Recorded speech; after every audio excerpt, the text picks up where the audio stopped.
For more on the war with Iran, we're joined by CBS News senior national security correspondent Charlie D'Agata in Tel Aviv. Charlie, good morning. The Israel-Lebanon ceasefire is encouraging news, but what are its contours and is it holding right now? Yeah, good morning, Errol. It seems to be holding. It can always be a little bit touch and go over the first 24 hours.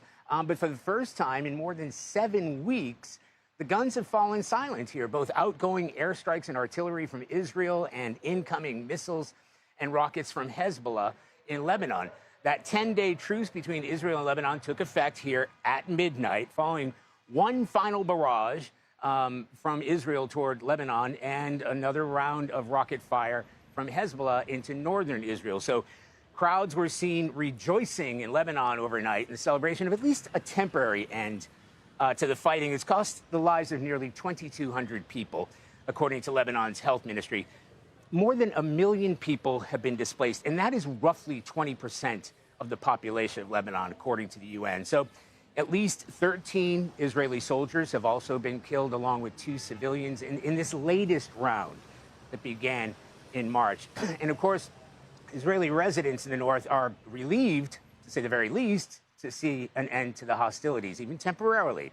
So this conflict has primarily been about Israel degrading and ultimately disarming Hezbollah. And the agreement that we've seen by U.S. State Department sources includes a clause that Lebanon will take meaningful steps to prevent Hezbollah from carrying out attacks against Israeli targets.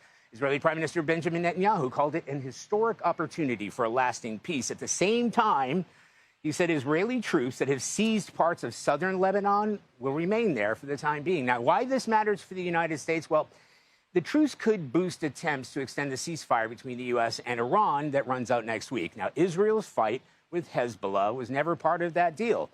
So this kind of opens up the possibility of all hostilities ending in this region. President Trump said he would invite Netanyahu and Lebanese President Joseph Aoun to the White House for talks. The two countries do not currently have diplomatic relations. That could change. But again, Errol, Hezbollah is the wild card here.